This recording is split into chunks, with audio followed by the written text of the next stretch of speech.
This is the beautiful and historic Abney Park Cemetery, a much loved place for Stoke Newington residents who've been coming here for many decades.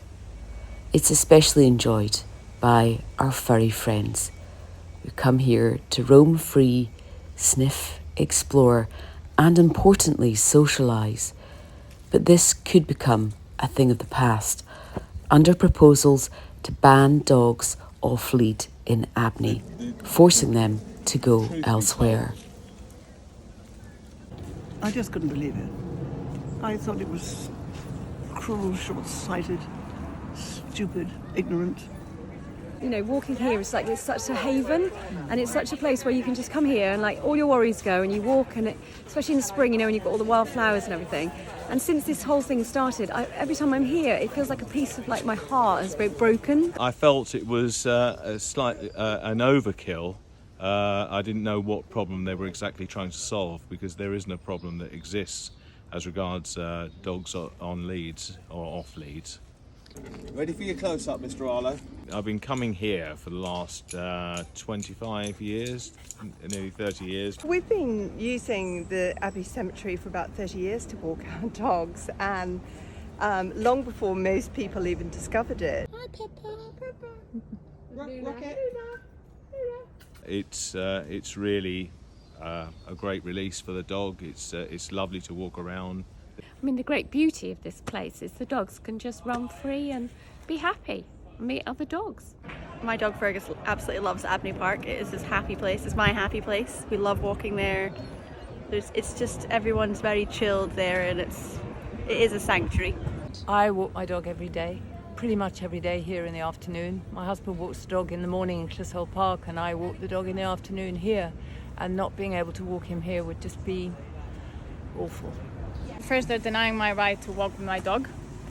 Second, I think it's going to have a great impact in Clissold, because if we can't have our dogs without a leash here, we're going to take them to Clissold. It's going to be a mess. There's kids there, there's families, there's football training, and you know, you can have so many dogs. I don't take him there because I think here it's safer for kids, for families, and for my dog. The dogs that have been here have always been really, really well behaved, and when it's hot weather and lots of people are in Clissold Park, it's impossible to be able to walk your dogs. So this is a great, cool place for them to come. It's the only place, especially when it's hot, that a dog can go in a shaded area. So, and he loves it here. Lots of good smells. There's never any trouble really, and having him on the lead in this place would be a great loss to us. Have you ever witnessed incidences that they're claiming? Never.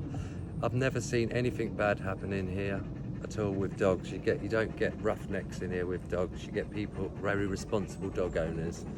So that's all a load of nonsense. Never seen it. It's one of the nicest parks.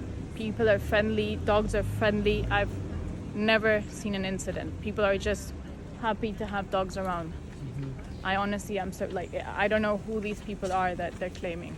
Absolutely nothing. I see loads of dogs in there with no leads on, and I've never seen I've honestly never met an aggressive dog in Abney Park in my life of walking there. Never experienced any aggression. In fact, I was just saying, the only aggression I've ever experienced with dogs is dogs on leads, out of the park, with owners who have aggressive breeds, who can't control them because they're probably, those dogs have never gone off the lead and they haven't been able to run around. Whereas in here, I feel it's a real community of people who really understand what it is to be a dog owner and how to be a dog owner, and that's really unique to this place. Dogs learn to socialise in here with other dogs, and they need to wander around and be free and sniff and do all their doggy things that keeps their brains stress-free. We live in a very stressful place. So many dogs get left alone for ages.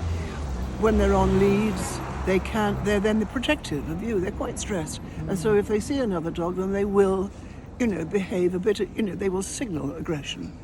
But if you let them off leads, they sort it out immediately. And people don't understand that, When you have a lot of dogs on leads, then they're going to start challenging each other. And I would imagine where people do things like putting their dogs on terribly long leads, that would then also cause trouble between the dogs. We have a good ecology here, people with their dogs. We work well together. It's fine the way it is. If you start messing with that, I think it will be nothing but bad. I think the biggest thing it means to me is the safety, particularly in the winter.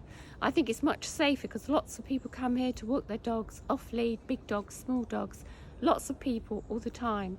And what would really worry me is that suddenly lots of people with big dogs would go somewhere else. And I think that would be a great shame because it's become much, much safer here. He's a very nervous, anxious dog, so it's the only place he can come and feel safe. Mm-hmm. And do you feel, as a woman, do you feel safe walking here because of all the dog walkers?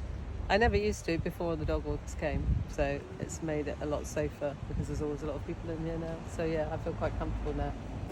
I just think it's ridiculous. I think there's definitely commercial motive behind it. I can't see any reason why you would just want to ruin local residents' fun and relaxation of enjoying time in the park with their dogs. Council is merchandising this park, you know. They've done all their reclaiming. They've rebuilt the building in the middle. They're now going to rent it out for an enormous amount of money, 3 nights a week, up to 80 people, with a drinks license, with a music license. And at the same time, they are telling us that our dogs are disrespectful, that we cause trouble to the wildlife. I can't think of anything more troubling to wildlife than a music license until 12 o'clock at night, or a drink license with people wandering around drunk in the dark afterwards. And I know what they'll be doing. They'll be pissing on the gravestones and shitting behind them. Then the dogs will be eating that, coming home, being ill, and will be accused of disrespect. It's absolutely appalling.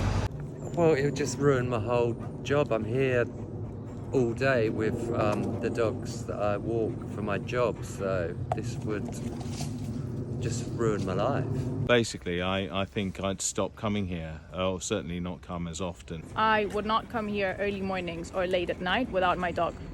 And honestly, if I can't have him, it's the one place that I can have him without a leash and where he enjoys and I enjoy. I can have my coffee, my reading, whatever I like to do.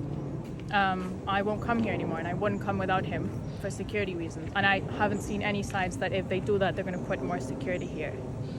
I would be furious. I think it would be one more nail in the coffin of everybody being able to work things out together, of lack of transparency, of putting forward a proposal when you've made up your mind right away, not taking any notice of democracy or the fact that people can organise if they disapprove of something or if they have something that they care about very deeply.